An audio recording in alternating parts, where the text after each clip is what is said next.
और low mood. आता आपल्याला कधीतरी वाईट वाटतं, कधीतरी मूड गेलेला असतो, कधीतरी काहीच करावं असं वाटत नाही. पण हे जर 1-2 दिवस असेल किंवा एखाद्या वेळेस झालं तर ठीक आहे. पण हे जर कंटिन्युअस 5-6 महिने सतत आणि नेहमी वाटतं त्यापेक्षा भरपूर वाईट वाटणं आणि विनाकारण वाईट वाटत राहणं. आता एखाद्याला मार्क कमी पडले तर वाईट वाटणं वेगळं, पण काहीच कारण नाहीये वाईट वाटण्याचं. इतर सगळं चांगलं चालू आहे आणि मला खूप वाईट वाटतंय, बोर होतोय, मला काही करावंसं वाटत नाही, काही आशा उरलेली नाही आयुष्यामध्ये. तर असं कंडिशन असेल तर ते नक्की डिप्रेशन आहे, हे लक्षात ठेवायचं. हे persistent and sadness and low mood हे पहिलं लक्षण आहे मेंटल इलनेसच्या पैकी डिप्रेशनचं.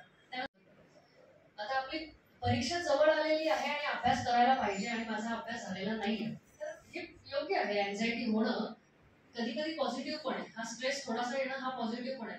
मला लवकर पोहोचायचंय त्याच्यामुळे मी भराभरा आवडतीये, त्याच्यात मला गोंधळ उडतोय, हे योग्य आहे. पण तुम्हाला दररोजच गोंधळ होत असेल, दररोजच तुम्हाला टेन्शन येत असेल, दररोजच तुम्हाला लहान लहान डेली रुटीन मध्ये प्रॉब्लेम येत असेल तर मात्र हे नक्की अँझायटी आहे. हे एक डिफरन्स थोडासा समजून घ्या की कधीतरी वाटणं वेगळं, थोड्या प्रमाणात वाटणं वेगळं आणि काहीही न करता बरं होऊन जाणं आणि नॉर्मल फील वाटणं हे वेगळं. आणि सायकोलॉजिकल इलनेसमध्ये ह्या गोष्टी विनाकारण होत असतात.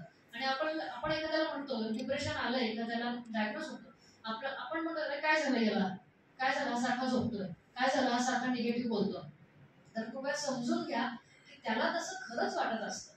तुम्हाला वाटेल की सगळं नीटनेटकं चालू आहे, घरात सगळं चांगलं वातावरण आहे, पैशाचा प्रॉब्लेम नाही, कर्जबाजारीपणा नाही, व्यसनाधीनता नाही, पण तरीही त्याला काहीतरी वाटतंय, हा काहीतरी हे दिसतोय, हे प्रॉब्लेमॅटिक दिसतंय. तर तसं नसून त्याला ते खरंच फील होत असतं. एखाद्या जवळची व्यक्ती वारल्यानंतर जेवढं आपल्याला दुःख होत असतं तेवढं त्या व्यक्तीला विनाकारण दुःख वाटत असतं, फील होत असतं. म्हणून तो माणूस त्या दुःखामध्ये जातो किंवा त्या अँझायटीमध्ये जातो. हे कॉन्सन्ट्रेटिंग थोड्या थोड्या गोष्टी. आता तर कॉन्सन्ट्रेशन स्पॅन सगळ्यांचा कमी झाला आहे. आपल्याला माहिती आहे का, एक कोणता मासा आहे त्याचं नाव आता आठवत नाहीये, पण त्याचा अटेन्शन स्पॅन 8 सेकंद वगैरे आहे आणि माणसाचा अटेन्शन स्पॅन त्याच्यापेक्षा कमी झाला आहे आता. ही फॅक्ट आहे. तुम्ही चेक करून बघा, एखादं पान पुस्तकाचं वाचताना काय सगळं डिस्ट्रॅक्शन बंद करा, फोन बाजूला ठेवा, घड्याळ, लॅपटॉप, कॉम्प्युटर जे काय तुम्हाला इंडिकेटर असेल किंवा जे काही तुम्हाला डिस्ट्रॅक्टर्स असतील ते बाजूला ठेवा. आणि एक पान वाचताना तुम्हाला इतर कोणते विचार मध्ये मध्ये आले तेव्हा एक टिक करून ठेवायचे दुसरं शेजारी पान ठेवून. हे किती वेळा असं होतं हे तुम्ही चेक करा, अर्ध्या तासामध्ये किंवा 25 मिनिटामध्ये. हे किमान 8-10 वेळा तरी आपल्याला तसं होतं. याचा अर्थ काय की आपला अटेन्शन स्पॅन कमी आहे. But which is not mentally steady person or mentally healthy person. म्हणजे आता आपण हेल्दी नाहीये म्हणजे काय बघितलं, पण आता अजूनही हेल्दी कसं असू नये, म्हणजे पूर्ण हेल्थ कशाने आपण गणली जाते हे आपण पुढच्या काही स्लाइड्समध्ये बघणार की what is not mental health and lack of empathy. आपल्याला इतरांबद्दल कळव वाटत नाही किंवा आपल्याला इतरांबद्दल काही चांगलं वाटत नाही किंवा समोरचा दिसतोय त्याला काहीतरी मदत करायची गरज आहे, काहीतरी प्रॉब्लेममध्ये आहे, आपण मदत करू शकतो पण आपण मदत करत नाही. हा वागण्यातला प्रॉब्लेम आहे हा. त्याच्यानंतर म्हणजे खरं म्हणजे करायला पाहिजे मदत. आणि आणखी एक गोष्ट इथे सांगायची वाटते सोशल सायकोलॉजीमधली, की सोशल सायकोलॉजीचा उगमच एका घटनेतून झाला की रस्त्यावर ॲक्सिडेंट झाला. एक बाईला एका माणसाने येऊन घुसकलो, ती बाई जागेवर पडली रक्ताच्या थारोळ्यात. ते बघायला जेव्हा एकच माणूस होता तेव्हा तो माणूस त्या बाईला मदत करायला गेला, पण जेव्हा हे बघायला भरपूर लोक होते तेव्हा मात्र बघे फक्त जमले, कोंडाळा करून उभे राहिले आणि थोड्या वेळाने निघून गेले. हे प्रॉब्लेमॅटिक आहे हे बिहेवियर.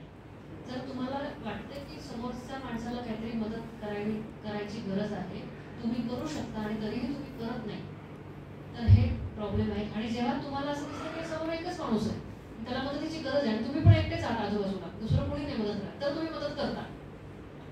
हे वेगळं प्रिन्सिपल आहे सोशल सायकोलॉजी मधलं, पण मदत करायला पाहिजे हा त्यातला सांगायचा मुख्य हेतू. म्हणजे नॉर्मल भाषेमध्ये आपला इगो, तुला माहिती आहे का माझा बाप कोण आहे, इथून सुरुवात होते इगोची. तर हे चांगलं लक्षण नाहीये. तुमचं वडील आता तुमचे तुमच्या पित्याची कुणीही असू द्या, पण तुम्ही कोण आहात हे कायम लक्षात ठेवायला पाहिजे.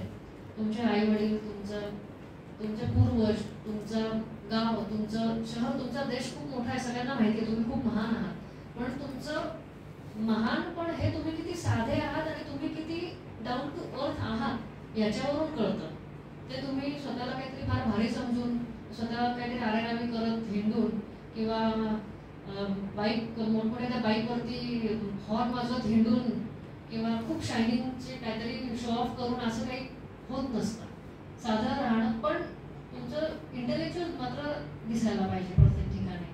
तुमचं फिजिकल अपीअरन्सपेक्षा किंवा तुमच्या इतर आर्थिक आणि ह्या गोष्टींपेक्षा तुमचं मन किंवा तुमचं बुद्धी जर दिसली तर ते सगळ्यात चांगलं आहे.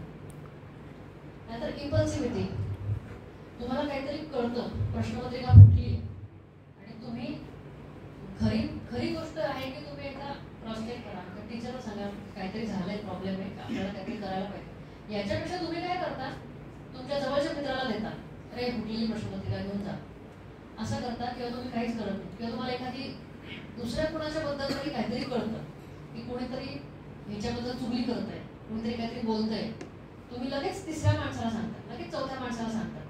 हे इम्पल्सिव्हिटी, हे आपण धीर न धरू शकणं.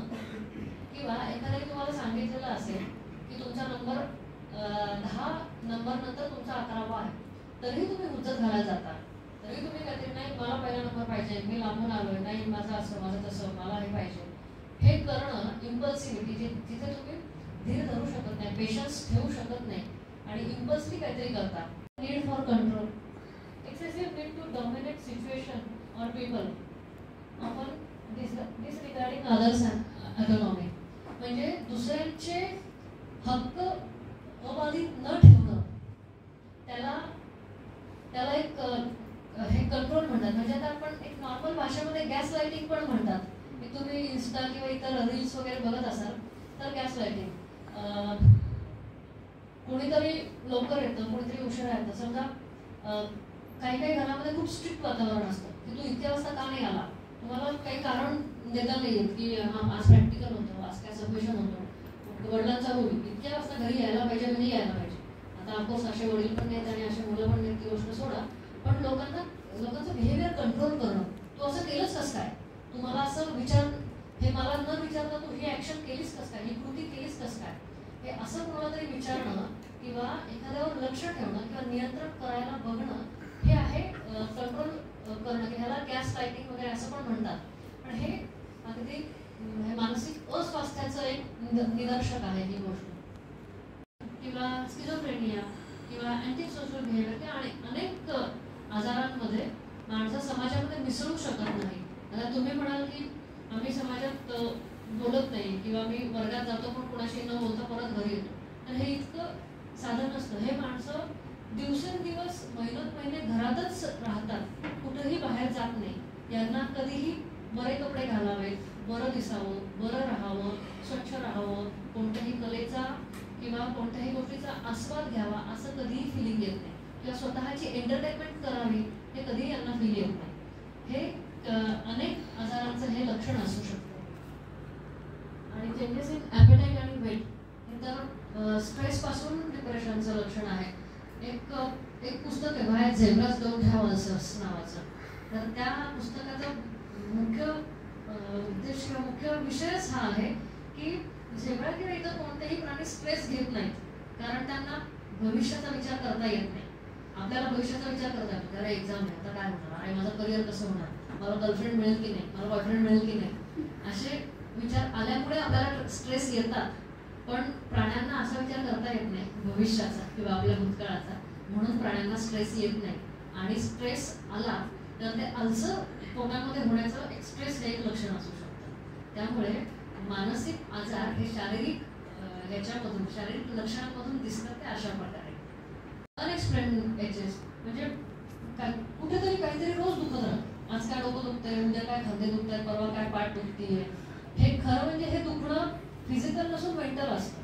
त्याच्यामुळे जर तुम्हाला खरंच काही कारण नसेल, काहीतरी तुम्ही पडले झडले नाही किंवा खरंच काही दुखापत झाली नाही आणि तरी तुम्हाला वेदना होत राहिल्या शरीरामध्ये आणि रोज वेगवेगळ्या ठिकाणी, आणि वेगवेगळ्या मात्रेमध्ये म्हणजे वेगवेगळ्या इंटेन्सिटीमध्ये, तर तो मेंटल इलनेसचा एक हे असू शकतो, एक कॉज असू शकतो.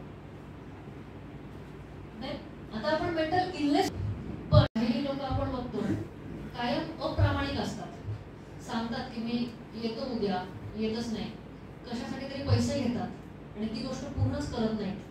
किंवा थोडं सांगतात अरे झेरॉक्स काढून द्यायचं तुला, चल मी देतो झेरॉक्स काढून. 10 रुपये घेतात आणि झेरॉक्स 8च रुपयांची काढतात. उरलेले 2 रुपये सांगतही नाहीत, उरलेले आणि देतही नाहीत. ही डिसऑनेस्टी कितपासून सुरू होते? ती थेट तुम्ही तुमच्या स्पाऊसला फसवण्यापर्यंत, आई वडिलांना फसवण्यापर्यंत आणि मोठमोठ्या कंपन्यांमध्ये फ्रॉड करण्यापर्यंत जाते. सुरुवात त्याची इथून होते 2 रुपये 4 रुपयापासून. त्याच्यानंतर इररिस्पॉन्सिबिलिटी. आपण प्रत्येक वेळेस काय आहोत, कुठे आहोत आणि कोणत्या पोझिशनमध्ये आहोत याचा आपल्याला काय भान असायला पाहिजे. की आज तुम्ही विद्यार्थी दशेत आहात, तुम्ही एका चांगल्या पालकांची मुलं आहात, चांगल्या शिक्षण संस्थेमध्ये शिक्षण घेतात.